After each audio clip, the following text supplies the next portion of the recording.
Now, we all know as business owners, many of us struggle with sleep, either getting to sleep or staying asleep, whatever it happens to be. We have this problem that we can't switch our brains off and we can't go to sleep. So I just wanted to introduce you to some of the things that I incorporate into my sleep ritual to help me get to sleep and to stay asleep and have a good night's sleep.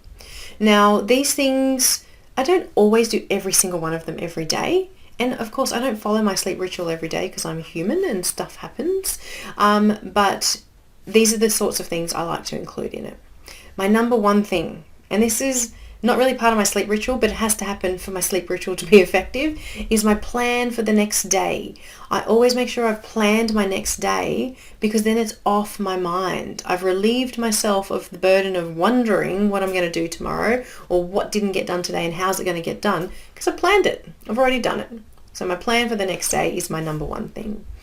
Then I like to make sure that I switch off my devices a few hours before going to bed. So no computers, no checking phones, no watching Netflix, no working a few hours before going to bed.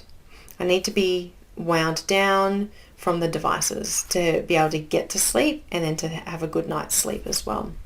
I also make sure I put my phone on flight mode next to me. I have my alarm on my phone, but the phone's on flight mode. So I don't get distracted by that. And I put on silent in case something happens to ping or something on my phone. Like it might be a calendar reminder or something strange that might ping. So I put on silent as well. And then I often like to stretch because I feel like that just kind of releases the energy of the day and then just refreshes me for the evening. So I like to stretch. Sometimes people like to meditate. I like to put on, when I actually do go to bed, I put on either a sleep meditation or I like the rain sounds to help me get to sleep as well. It just helps my body as well. It's like a trigger for my body to know that that's kind of sleep time.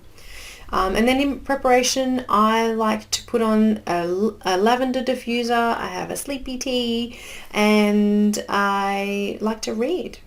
And ideally I read something that's not really stimulating because you get a page turn and you're like, it's 1 a.m, I don't want to stop reading. Well, that's not helpful either. So I try not to do that. So I try to read something that's interesting, but less of a page turner that's going to keep me up too long as well.